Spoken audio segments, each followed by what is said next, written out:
Hola, buenas tardes. Hoy vamos a ver la bolilla número 6, dominio y jurisdicción federal y de las provincias.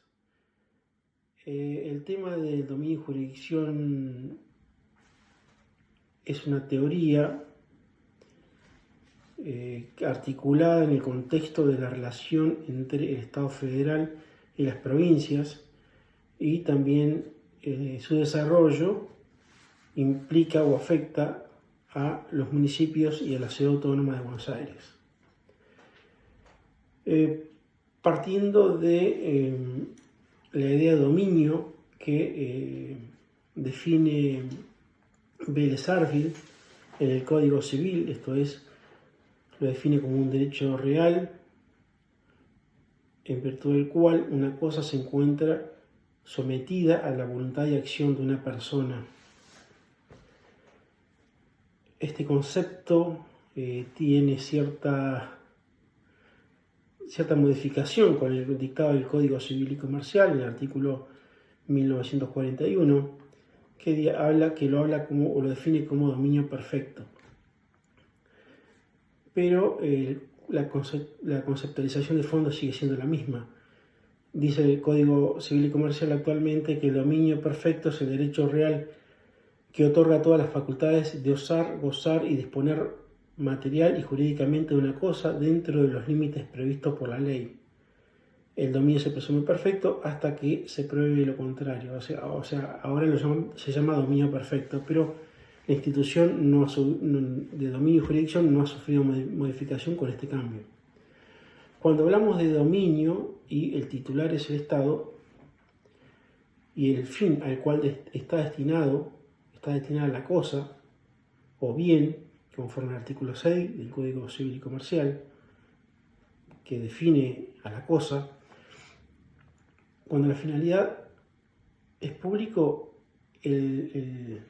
bien es un bien de dominio público. El bien de dominio público se encuentra dentro de un régimen jurídico especial, ya que tiene ciertas características o caracteres de uso, los cuales no tiene el resto de las cosas o de los bienes que se encuentran dentro de nuestro derecho. El artículo 237 del Código Civil y Comercial establece que los bienes públicos del Estado son inalienables, inembargables e imprescriptibles. Esto es que, por un lado, al ser inalienables, están fuera del comercio y no pueden ser objeto de transacción, ni compraventa, ni cesión, etc. No pueden estar sujetos a ningún acto de comercio. Son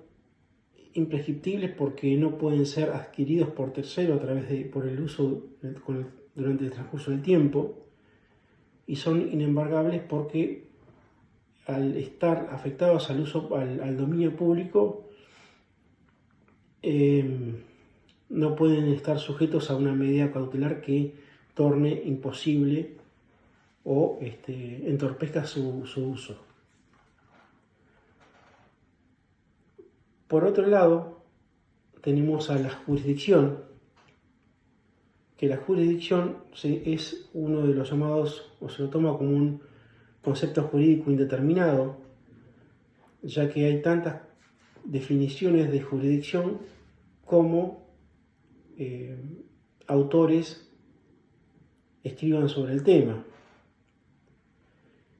Si jurisdicción, como lo dice en su acepción latina, es jurisdictio, es decir, el derecho, se orienta el concepto o la definición originaria en la facultad del pretor de decir el derecho frente a un conflicto entre particulares o entre particulares y el Estado. En materia de derecho público, jurisdicción hace referencia a las facultades que tienen los distintos órdenes de gobierno en un determinado ámbito. Por eso se habla de jurisdicción federal o jurisdicción provincial, en tanto o reconociendo la facultad del Estado, tanto provincial o nacional o federal, en su respectivo ámbito, a arreglar la relación que existe entre una cosa y una persona o entre las personas entre sí. En materia de dominio, quien tiene el dominio, por principio, siempre tiene la jurisdicción, salvo que algo la restringe o la restrinja o la altere, esa relación de dominio con la cosa. En materia de jurisdicción, la jurisdicción no implica necesariamente el dominio sobre la cosa, pero sí la jurisdicción conlleva un mayor poder y ello, en algunas circunstancias, termina provocando que la jurisdicción vacíe de tal forma el dominio que lo torne imposible de cumplirse. Por un lado, el Código Civil y Comercial, en el artículo 235 y siguientes, establecen cuáles son los bienes de dominio público y dominio privado del Estado. Además, el artículo 124 de la Constitución Nacional, con la reforma del 1994, le reconoce el dominio originario a las provincias de sus recursos naturales. Pero no obstante ello, el artículo 75, inciso 13 de la Constitución Nacional establece como una facultad del Congreso la de reglar el comercio con las naciones extranjeras y de las provincias entre sí. Este artículo, conforme al criterio reiteradísimo de la Corte Suprema, reconoce jurisdicción federal en todo lo que tenga que ver con el comercio. Y comercio no solamente implica el intercambio de bienes, sino que también abarca lo que tiene que ver con el transporte, lo que tiene que ver con la navegación, lo que tiene que ver con comunicaciones, lo que tiene que ver con tendido eléctrico, etc. Es un sinnúmero de facultades, o una facultad muy amplia, la que le otorga la Corte Suprema a través de este artículo al Estado federal como ejercicio de una jurisdicción federal. Si analizamos la legislación de los últimos 60 o 70 años, vemos el avance del Estado federal respecto de algunos bienes de dominio público provincial, o casualidad son bienes que generan recursos, como el mar territorial o los hidrocarburos. La determinación del mar territorial es de gran importancia para las provincias con litoral marítimo, porque a partir de ahí, o sea, de la distancia que se le reconozca al mar territorial, se le reconoce también su límite hacia el oeste. El inciso primero del artículo 2340 del Código de Vélez-Sarsfield decía que son bienes públicos del Estado general y de los estados particulares, inciso primero, los mares adyacentes al territorio de la República hasta la distancia de una legua marina, medida desde la línea de la más baja marea. O sea, la más baja marea se toma como el punto de partida para medir la legua marina. Esta medida de legua marina, que son 3 millas náuticas, no era una medida caprichosa, sino que es tomada por Vélez-Sarsfield porque el derecho internacional de esa época así lo reconocía, y era la distancia en la que razonablemente se podía llegar a defender la costa desde el mar. Tiene que ver también con la distancia en la que en esa época alcanzaba la bala de cañón. Posteriormente, ya en la época de Onganía, que es donde más se avanza sobre estos bienes de dominio público, por ley 17.094, se reconoce la soberanía nacional hasta las 200 millas. Pero nada se dice sobre el mar territorial, no se dice que se extiende hasta ahí el mar territorial. Por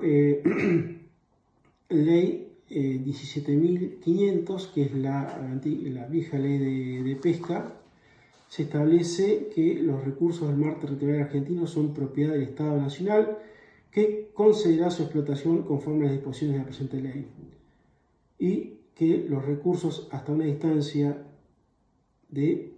12 millas marinas de la costa solo podrán ser explotados por embarcaciones de pabellón nacional. O sea, se le seguía reconociendo a las provincias la lengua marina, pero ya los recursos pesqueros pertenecían eran propiedad del Estado federal. Estábamos dentro de un gobierno de facto, nadie se iba a quejar. Después, por ley 17.711, se modifica el artículo 2340 y que se determina que la distancia del mar territorial sería establecida por legislación especial. Por ley 18.502 se establece la legislación especial respecto del mar territorial y lo fija en 3 millas. También seguimos, esto es en 1970. Posteriormente, por ley 23.964, que tiene origen esta ley en la Conferencia de Naciones Unidas sobre Derecho al Mar de 1982, establece esta ley 23.968, dictada en 1991, que el mar territorial se comprende hasta las 12 millas tomados desde la más baja marea, las 12 millas siguientes sobre el mar hacia el oeste es zona contigua al mar territorial, y de ahí, o sea, de esas 24 millas hasta las 200 millas, hasta completar las 200 millas, es zona de economía exclusiva.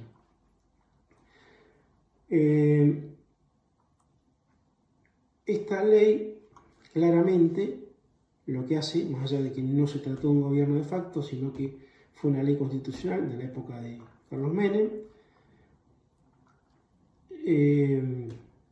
si bien reconoce 12 millas, nos vamos de 3 millas a 12, el resto, o sea, desde las 12 millas, desde que se cumplan hasta las 200 millas, el Estado federal se lo apropia para sí. Y la crítica que recibe respecto de los constitucionalistas y de quienes defendían el derecho federal de esa época es que se apropia de territorio que corresponde a las provincias, porque las provincias no delegaron esa extensión del mar territorial. Posteriormente, la ley de pesca 24.992 del año 97, también durante la presidencia de Carlos Menem, establece las 12 millas para el reconocimiento de los recursos naturales correspondientes a las provincias y reconociendo sobre ellos el dominio y la jurisdicción. Es decir, le devuelve lo que le había sido arrebatado por la ley 17.500, pero no, lo que no devuelve es ese litoral marítimo que corresponde a las provincias. Si bien la terminología que se utiliza o que es ambigua, porque perdón, en algunas circunstancias se utiliza el término mar territorial, en otro mar adyacente, en otras mar zona contigua o zona de soberanía nacional. Lo cierto es que el mar territorial no solamente termina en las 12 millas marinas, sino que termina donde, al igual que fue tratado en el artículo de 2340 de Pelez-Arfield, es hasta el mar territorial llega hasta donde es reconocido por el derecho internacional, con lo cual se entiende que ha habido un avasallamiento de las provincias con el litoral marítimo al realizar el Estado federal esta apropiación. En materia de hidrocarburos pasa algo similar. Por ley 17.319, el Estado federal se apropia de los recursos. Dice el artículo 1 de esa ley: los yacimientos de hidrocarburos líquidos y gaseosos situados en el territorio de la República Argentina y en su plataforma continental pertenecen al patrimonio inalienable e imprescriptible del Estado Nacional. Esta ley de 1967 luego es modificada por la 24.145, en la cual se transfiere a las provincias los recursos naturales y junto con los yacimientos, y por ley 26.197 se modifica este artículo al punto de reconocer esa devolución de los recursos naturales, pero en lo que correspondía a los recursos de hidrocarburos que se hallaren en el mar territorial argentino, hasta la distancia de 12 millas se le reconoce, 12 millas marinas, se reconoce como bien de dominio público provincial. Sin perjuicio de ello, después con el dictado de la ley 26.741, la 27.007 y la 25.943, que crea ENARSA, se establecen ciertas pautas o reglas concernientes a la exploración, explotación, extracción y transporte de hidrocarburos en manos del gobierno federal, que hacen imposible por parte de las provincias el ejercicio de ese dominio sobre sus recursos. En relación a los establecimientos de utilidad nacional que menciona el programa, hace referencia a una situación donde el dominio, en este caso, es indiscutiblemente del Estado federal, porque son establecimientos de utilidad nacional, y la jurisdicción es exigida, o el ejercicio de la jurisdicción es exigido por las provincias o por los municipios. La situación se basa en que el antiguo artículo 67, inciso 27 de la Constitución Nacional establecía como una facultad del Congreso ejercer una legislación exclusiva en todo el territorio de la capital de la nación y sobre los demás lugares adquiridos por compra o cesión en cualquiera de las provincias para establecer fortalezas, arsenales, almacenes u otros establecimientos de utilidad nacional.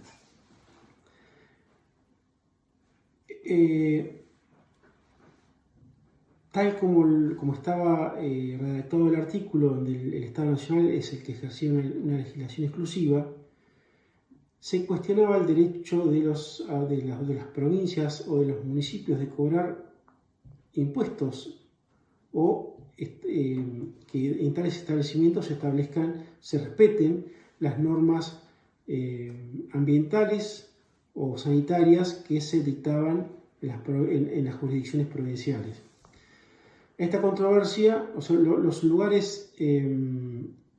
los establecimientos de utilidad nacional, por ejemplo, son las universidades, juzgados federales, vías férreas, estaciones de ferrocarril, rutas nacionales, etc. Todos aquellos asentamientos en los cuales el Estado federal cumple su fin o trata de hacerlo. Entonces, en esta controversia de que si en ese bien de dominio del Estado federal, los estados provinciales o municipales podían ejercer su jurisdicción, se planteó un sinnúmero de controversias a lo largo de todo el país. Esto dio, y sobre todo se sustentó las controversias eran sustentadas en la cambiante jurisprudencia de la Corte Suprema que existió en los últimos 100 años aproximadamente, anteriores a la reforma del 94. Por un lado, estaban quienes sostenían que al ejercer, que se llamaba justamente tesis exclusivista, decían que ese territorio solamente el Congreso podía ejercer una legislación exclusiva, entonces era exclusivo del Estado federal la jurisdicción sobre esos establecimientos. En algunos casos se llegó, fallos de la Corte Suprema llegaron a sostener que esos lugares que se habían adquirido para fortalezas o arsenales o establecimientos de utilidad general se habían federalizado y por ende al federalizarse, al igual que se hubiese formado, era igual que la capital de la nación, con lo cual el Estado federal ejercía una legislación exclusiva independientemente de la jurisdicción provincial. Y había una tesis contraria que también fue reconocida en varias instancias por la Corte Suprema, que era la llamada finalista, que decía que en tanto y en cuanto no se interfiera con el fin del establecimiento de utilidad general, se podía ejercer libremente la jurisdicción provincial. Luego, días y vueltas, la reforma de la Constitución de 1994 adopta la teoría finalista, que era la que en el último tiempo tenía mayor adhesión, y la controversia termina con el dictado o con el texto del actual artículo 75, inciso 30, que dice que el Congreso podrá ejercer una legislación exclusiva en el territorio de la capital de la nación y dictar una legislación necesaria para el cumplimiento de los fines específicos de los establecimientos de utilidad nacional en el territorio de la República. Punto. Las autoridades provinciales y municipales conservan los poderes de policía e imposición sobre los establecimientos, en tanto no interfieran con el cumplimiento de aquellos fines. Ese texto reconoce, por un lado, las facultades impositivas de las provincias sobre los establecimientos de utilidad nacional y, por otro lado, también reconoce el ejercicio del poder de policía que hasta ese momento nunca había sido mencionado constitucionalmente en nuestro derecho. Bueno, esto es todo. Espero que les haya servido mi charla. Me encuentro a disposición para cualquier consulta que quieran hacer y al final del video pego una referencia de la legislación que cité.